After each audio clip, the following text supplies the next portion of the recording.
What if I told you that a 3,000-year-old Bible hides a secret so profound it could change how we understand human existence? Buried within its pages lies a revelation that has fascinated theologians, scientists, and truth seekers for centuries.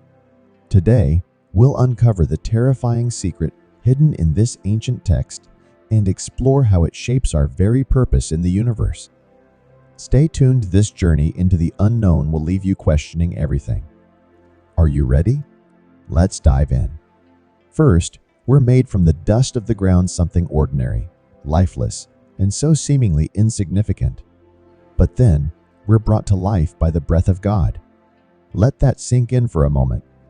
Dust and divinity, two extremes brought together to create something extraordinary, us. Humanity is crafted from the most basic material and infused with a spark of the divine. It's not just poetic, it's profound. This combination tells us we're meant to embody a paradox, both earthly and transcendent. The layers of meaning here are endless. Think about it. Genesis doesn't just describe how we came to be, it reveals a deeper truth about our existence.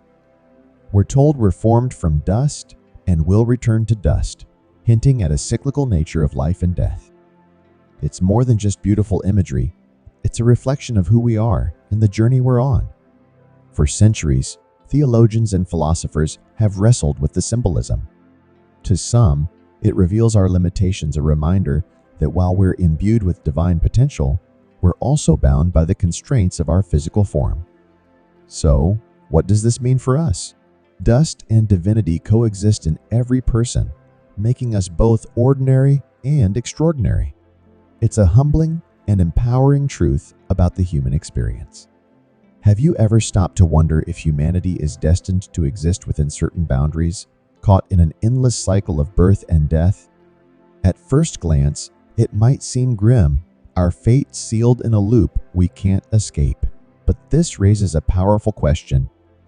Are we meant to transcend this cycle, or are we destined to exist within it forever? To explore this, let's take a step back. The ancient Near East was full of creation myths, and Genesis isn't the only one that paints humanity as crafted from the earth. Take the Epic of Gilgamesh, for example. In this story, humans are shaped from clay by gods who designed them to remain in their place, kept in check, bound by divine intention. These aren't just ancient tales. They're windows into how early civilizations understood humanity's role in the cosmos. They suggest something profound. Humanity's purpose wasn't necessarily to rise to divine greatness, but to embrace a role within a larger divine plan, a plan that set limits on our freedom and destiny. So why does this matter? Because it challenges a long-held belief that humanity was created to dominate the earth in an absolute sense. Religious teachings often emphasize human dominion, but if we look closely at the original Hebrew text in Genesis, it doesn't actually suggest unchecked control. Instead, it hints at something much deeper, that our role is one of partnership and responsibility within creation, not mastery over it. This shifts our understanding of what it means to be human, not as rulers, but as stewards in a vast, interconnected design. So, the question remains, are we here to transcend our limitations or to live fully within them? When we think about humanity's role in creation, it's easy to imagine ourselves as rulers with absolute power. But the original message of Genesis tells a different story. It's not about domination. It's about stewardship, responsibility, and even humility. Humans were tasked with keeping and working the Garden of Eden, not bending it to their will. This frames us not as sovereign rulers, but as caretakers, deeply connected to the earth, the very ground we came from. And there's more. Ancient Hebrew texts use the term nephesh, often translated as soul. But nephesh is far more complex. It represents the essence of life itself, a shared vitality found in both humans and animals. Genesis doesn't elevate humans as the only beings with nephesh. Instead, it weaves us into the same fabric as all living things. Think about that for a moment. This challenges the idea that humans are entirely unique or fundamentally separate from the rest of creation. Instead, it suggests that we're all part of a shared, interconnected cycle of life. In a subtle yet profound way, Genesis reminds us that our sense of being set apart might be a bit inflated. So, what does this mean for us? The Bible's oldest texts present humanity as creatures of limits, not boundless freedom. We're made of dust, tied to this earth, and entrusted with its care. And maybe that's the point, not to rise above creation, but to live in harmony with it. What if our very essence, what the Bible calls nephesh, connects us not just to God, but to all living creatures? Far from being ultimate rulers, Genesis suggests we're participants in the great web of life, deeply intertwined with the cycle of existence. The Bible, a 3,000-year-old text that has shaped the faith of billions, doesn't primarily exalt human greatness. Instead, it delivers a profound message about connection, humility, and shared existence with every living being. Let's take a closer look at Genesis, where an often overlooked symbolism reveals something extraordinary. Humanity is described as created in the image of God, but also formed from dust. This duality, divine image and earthly matter, is no accident. It's a deliberate contrast, suggesting that we're both grounded and transcendent. As physical beings, we are tied to the earth, yet within us lies something divine, a spark of the infinite.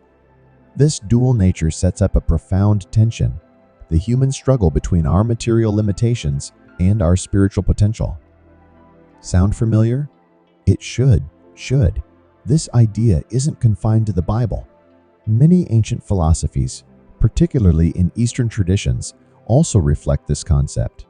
They describe the body as a temporary vessel, while the soul or spirit embodies something eternal. Genesis aligns remarkably with these perspectives. It paints humanity as a bridge between the earthly and the divine, a creature of the dust, but carrying a piece of heaven. This duality has fueled debates for centuries, inspiring questions about who we are, why we're here, and what it means to live fully in both worlds. So, what does this ancient text reveal? That humanity's greatness isn't in dominating creation, but in embracing the paradox of our existence, rooted in the earth, yet reaching for the divine. Here's a more engaging rewrite of your script. For centuries, scholars have debated what it truly means to be made in the image of God.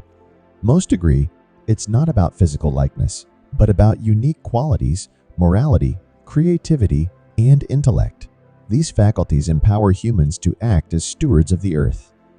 Think about that. While we may be formed from dust, we're also endowed with the extraordinary capacity to make choices, innovate, and shape our world. This is where Genesis gets truly thought-provoking. By describing humanity as both earthly and divine, it doesn't just reveal our origins, it defines our purpose. We're not here merely to survive. We're here to create, to preserve, and even to uplift. Take the symbolism of the Garden of Eden. At first glance, it seems like a paradise, a gift to be passively enjoyed. But look closer. Humanity's role was active from the beginning. We were placed in the garden to work and keep it. The word keep in ancient Hebrew carries connotations of protection, not just care. Eden wasn't just a gift. It was an assignment. This flips the narrative of dominion on its head. Genesis doesn't frame dominion as domination. It's dominion as stewardship. Humans were tasked with being guardians of the natural world, ensuring its sustainability and balance. This isn't about passive enjoyment or unchecked control. It's a profound responsibility, a sacred duty. Genesis positions humanity not as recipients of a divine gift, but as active participants in creation, deeply connected to everything around us. And here's the powerful takeaway. This role of stewardship isn't just a privilege. It's a call to action. Every decision we make, every action we take, shapes the balance of the world we're part of. Our dust is divine. Our role is vital. And our responsibility is real. let's venture into a fascinating yet lesser-known corner of biblical literature, the Apocrypha and other ancient writings like the Book of Enoch and the Gospel of Judas. These texts didn't make it into the Bible as we know it today, but they offer perspectives so radical they challenge our understanding of humanity's place in the universe. These ancient writings shift the narrative. They explore bold ideas about life, existence, and even the nature of divinity itself. Take the Book of Enoch, for example. This remarkable text unveils a celestial realm inhabited by the Watchers, powerful beings who descend to Earth and interact with humanity. But this isn't just a story about otherworldly visitors. The Watchers are said to have shared forbidden knowledge with humans, secrets of the stars, the Earth, and creation itself. In Enoch's vision, humanity is far from passive or ignorant. Instead, we're students taught, shaped, and transformed by celestial beings. This paints a provocative picture. Humans weren't meant to exist in isolation from divine knowledge. We were intended to access profound truths, secrets that could empower, enlighten, and even liberate us. Now consider the Gospel of Judas. This explosive text turns the traditional story on its head. Instead of portraying Judas as a traitor, it presents him as Jesus' closest disciple, the one chosen to grasp and reveal deeper truths. In this narrative, Jesus shares with Judas an unsettling revelation. This world is not as it appears. Reality itself is part of a greater mystery, one that transcends the conventional teachings of the time. What does this mean for us? These ancient texts provoke us to rethink the boundaries between humanity and the divine. They suggest that our journey is not about blind obedience or passive faith, but about seeking knowledge, understanding, and perhaps even uncovering truths hidden within the fabric of existence. Are we simply dust, or are we destined to learn the secrets of the stars? Imagine a hidden reality, one far beyond what we see in our earthly existence. That's exactly what the Gospel of Judas reveals. According to this text, Judas's role wasn't betrayal. It was sacrifice, guided by a cosmic plan that transcends human understanding. This interpretation flips the traditional story upside down. It suggests that what we see as betrayal, suffering, or sacrifice might actually serve a divine purpose, one hidden beneath layers of illusion. It's a profound insight for anyone who has ever questioned the visible world, and the implications are staggering. These ancient texts challenge the idea that humanity's pursuit of knowledge is a rebellion against divine will. On the contrary, they suggest it's exactly what we were meant to do. In this narrative, humanity isn't inherently sinful or broken. Instead, we're portrayed as beings of immense potential capable of reaching beyond, transcending limits, and accessing realms of knowledge traditionally reserved for the divine. The forbidden teachings in these writings cast humanity in a radically different light. We aren't passive creations. We're seekers, questioners, and explorers. In the ancient apocryphal stories, the divine isn't some far-off, unreachable force.